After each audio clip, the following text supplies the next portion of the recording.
Ramadan telah tiba. Saatnya pulang ke kampung halaman.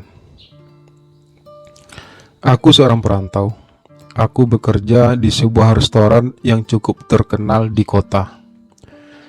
Aku memang selalu pulang kampung setiap bulan Ramadan datang. Restoran tempat aku bekerja memang selalu tutup selama bulan Ramadan. Jadi istilahnya bagi kami para pekerja, kami mengumpulkan uang selama 11 bulan untuk kami gunakan selama 1 bulan, yakni di bulan Ramadan. Aku berasal dari kampung yang sangat jauh dari kota tempat aku bekerja. Aku harus menempuh perjalanan selama lebih kurang 2 hari 2 malam untuk sampai ke kampung halamanku dengan menaiki sebuah bus antar provinsi. Setiap tahun aku selalu pulang kampung untuk menikmati masa libur kerjaku dan juga untuk menikmati suasana bulan puasa di kampung halamanku. Kedua orang tuaku dan semua saudara-saudaraku tinggal di kampung. Aku anak kedua dari 4 bersaudara.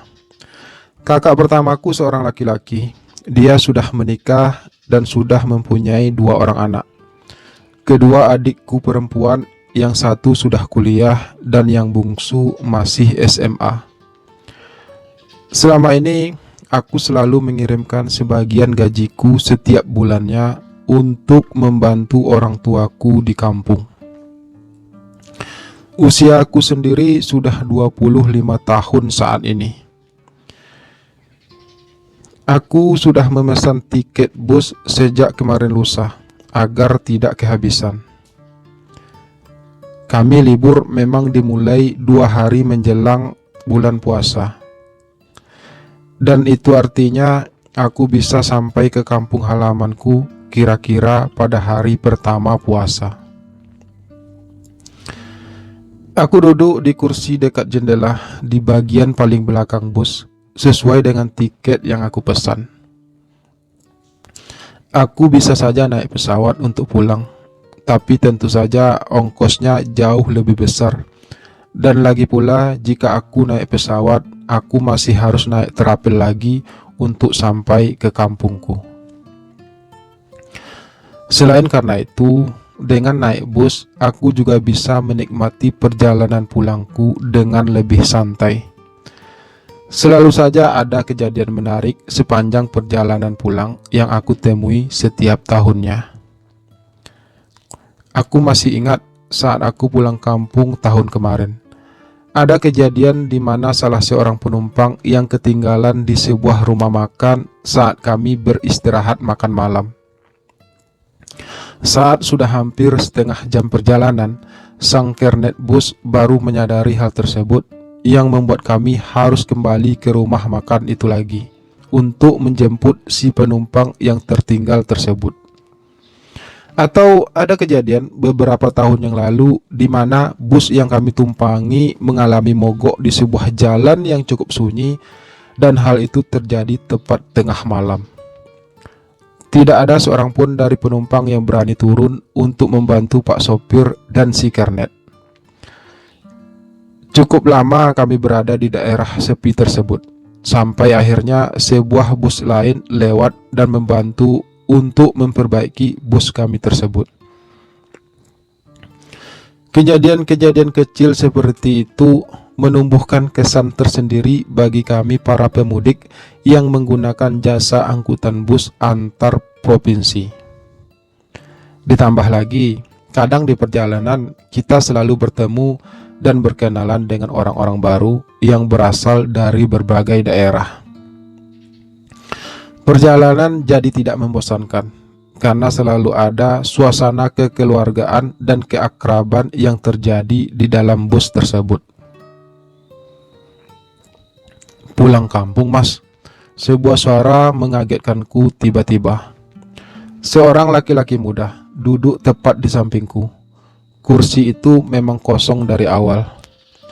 Aku menatap laki-laki berambut panjang sebahu tersebut. Aku baru ingat kalau laki-laki itu adalah kernet bus tersebut. Dia yang tadi membantu menaikkan beberapa barangku ke dalam bagasi bus. Kadang seorang kernet bus, atau ada juga yang menyebut mereka sebagai kenek, memang sangat ramah kepada para penumpang. Iya mas, jawabku singkat, sambil sedikit menyunggingkan senyum ramah. Kampungnya di mana mas? Tanya sang kernet lagi. Aku menjawab pertanyaan tersebut dengan menyebutkan daerah tempat aku tinggal. Sang kernet, yang akhirnya aku ketahui bernama Riko, itu memang sangat ramah. Johnny, ucapku ketika akhirnya kami saling berkenalan. Meski terkesan sedikit kucel, Riko memiliki paras yang lumayan tampan, dengan hidungnya yang terlihat mancung. Riko cukup kurus, meski tetap terlihat kekar. Sudah berapa lama kerja jadi kernet bus? Tanyaku pelan, setelah untuk beberapa saat kami saling terdiam. Sudah lumayan lama lah mas, mungkin sudah 3 atau 4 tahunan, jawab Riko terdengar cukup santai. Riko menyandarkan tubuhnya di kursi bus tersebut. Ia kelihatan sudah mulai mengantuk. Hari memang sudah cukup larut saat itu. Kami berangkat tadi sekitar jam 5 sore. Kami juga sempat berhenti untuk makan malam di sebuah rumah makan. Riko akhirnya pun tertidur. Aku pun mencoba memejamkan mata untuk ikut tertidur.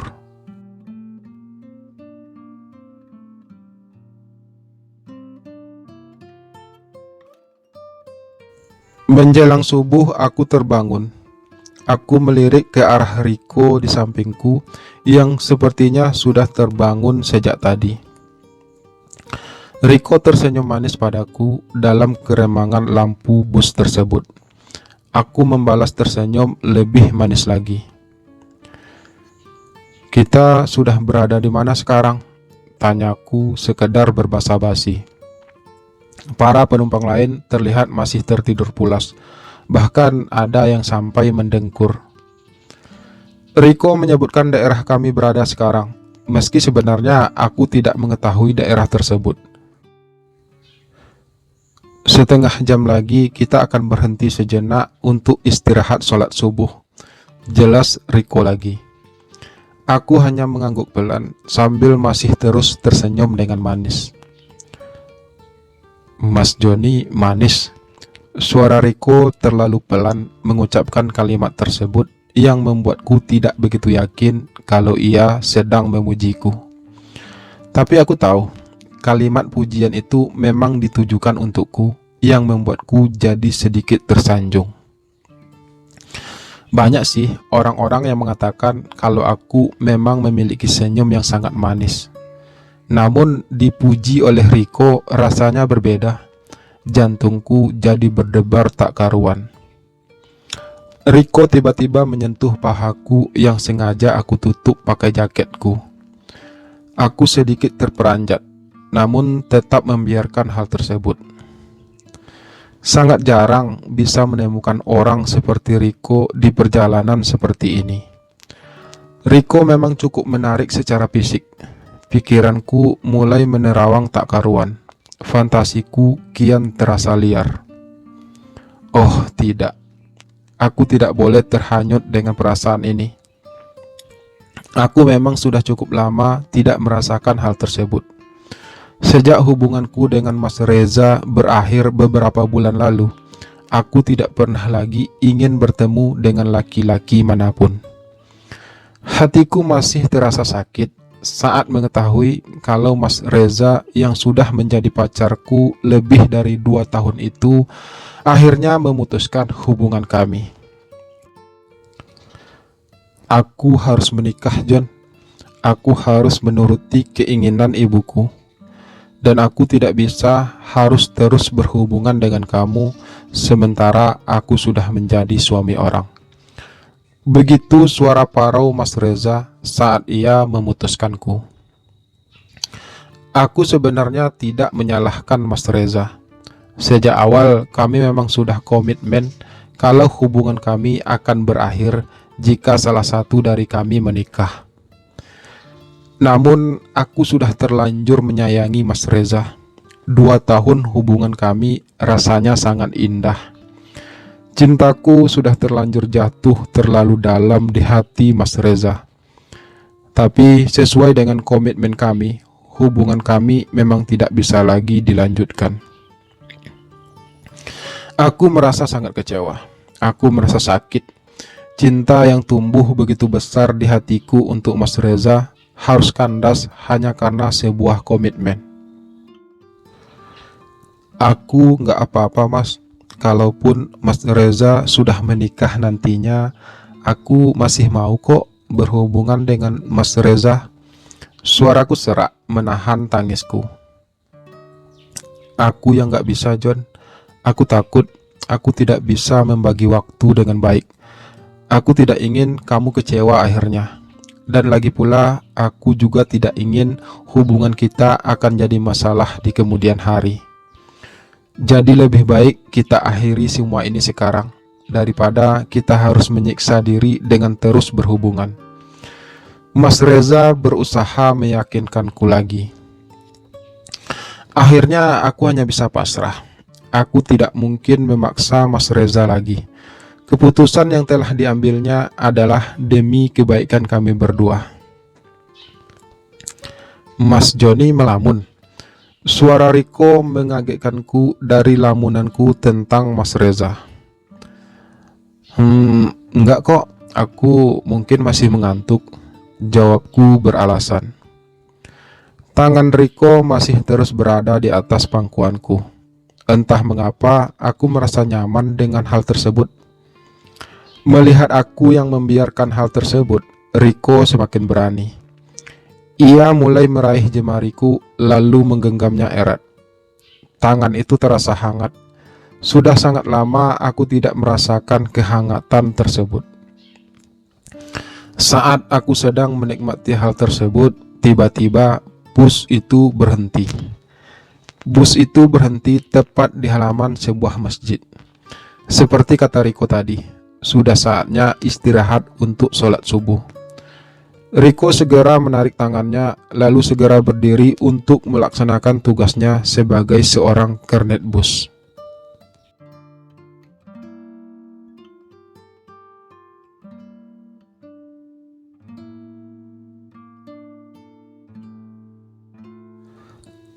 Siang itu, Riko menjadi pusat perhatianku tiba-tiba. Kesan yang ia berikan tadi malam benar-benar telah menyentuh perasaanku. Hatiku yang memang lagi kosong dan baru saja mengalami kekecewaan, tiba-tiba seperti menemukan tempat untuk berlabuh. Apa yang aku pikirkan ini? Pertemuanku dengan Riko baru terjadi beberapa jam yang lalu. Aku tidak boleh terlarut di dalamnya. Lagi pula, esok pagi kami sudah dipastikan akan berpisah. Esok pagi aku akan sampai ke kampung halamanku, dan Riko akan melanjutkan pekerjaannya sebagai seorang kernet bus. Dan kami tidak akan pernah bertemu lagi. Tapi entah mengapa aku merasa penasaran dengan Riko. Siang itu Riko sedikit sibuk dengan pekerjaannya. Kami hampir tidak punya waktu, walau hanya untuk sekedar mengobrol. Saat istirahat pun Riko masih sibuk membersihkan bus, hingga aku tidak berani untuk mendekatinya.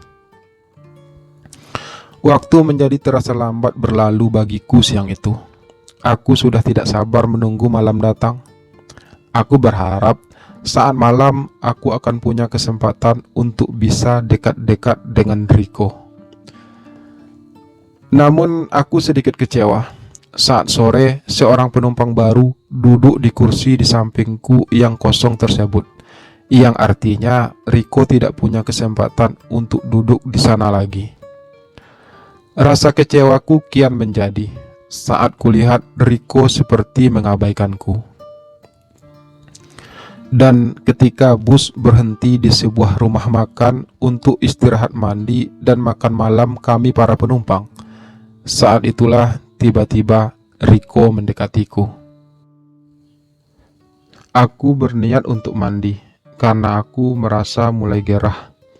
Saat aku sampai ke salah satu kamar mandi yang memang disediakan rumah makan tersebut, Riko muncul di belakangku.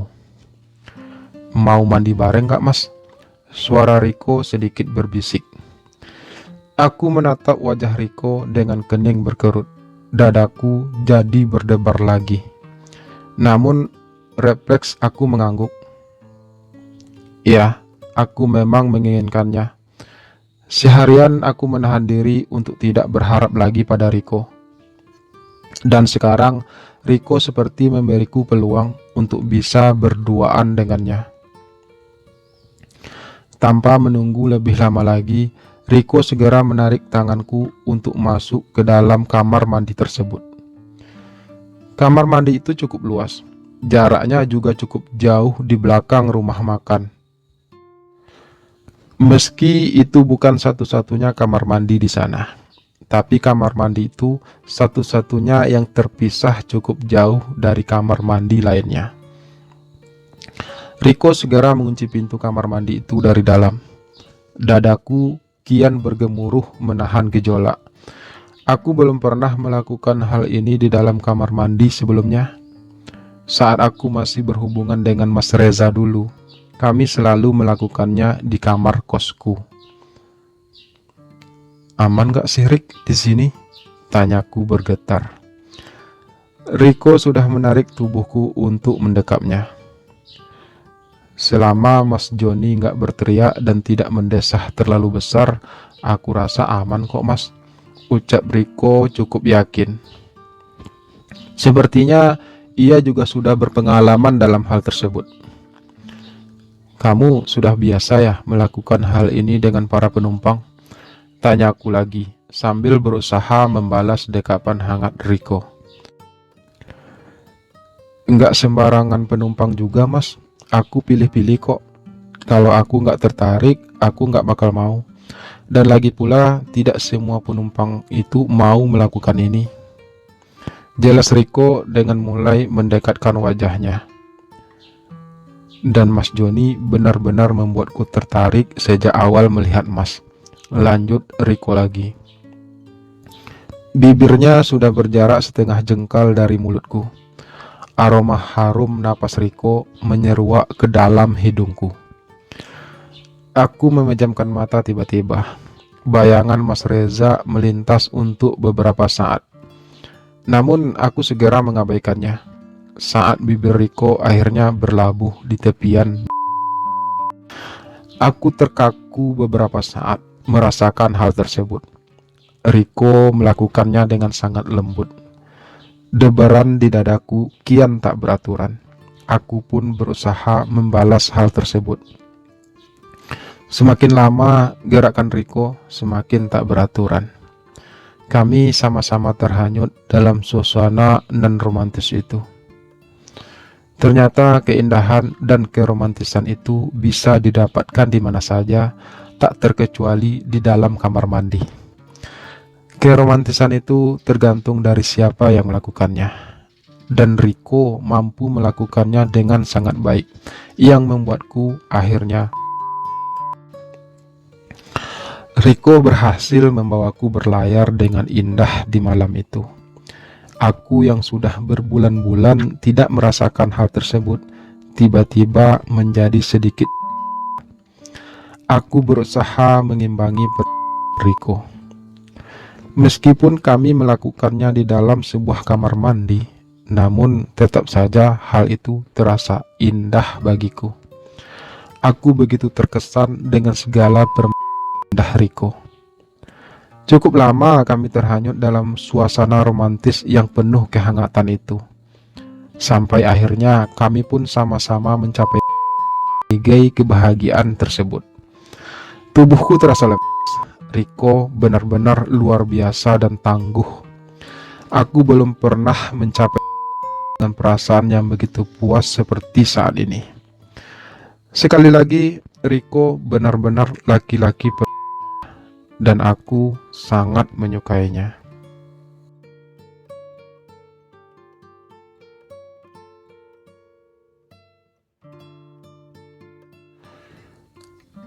Perjalananku kembali berlanjut, namun perasaan yang aku rasakan malam itu terasa berbeda. Berkali-kali aku tersenyum sendiri membayangkan kejadian indah di dalam kamar mandi tersebut bersama Riko.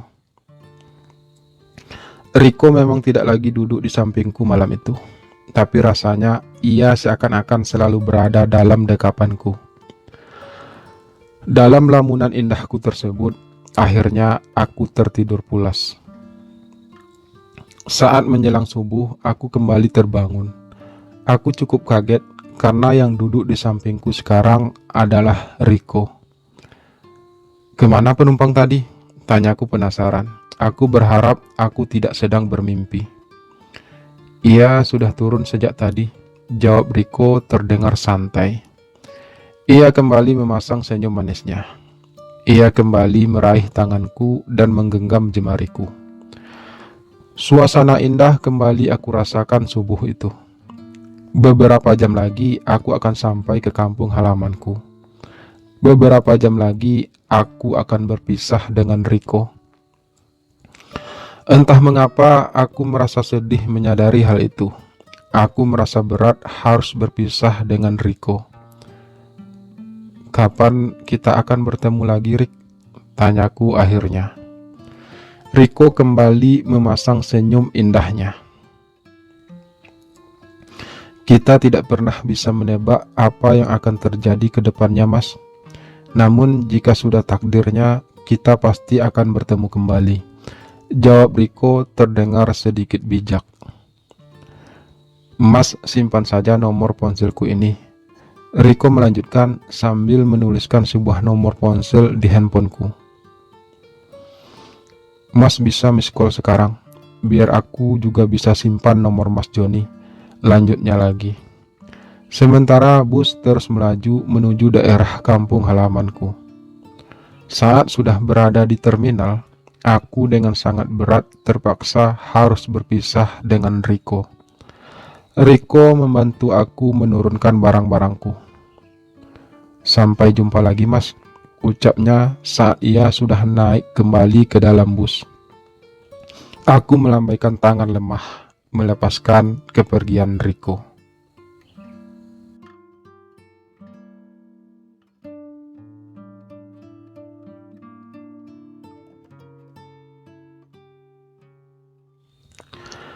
Sesampai di rumah, aku langsung menghempaskan tubuhku di dalam kamar. Aku tidak berpuasa hari ini. Meskipun ini hari pertama puasa, tapi kejadian di dalam kamar mandi bersama Riko membuatku tidak bisa melaksanakan ibadah puasa pertamaku. Sebenarnya tidak masalah, karena setelah melakukan hal tersebut, aku dan Riko langsung mandi.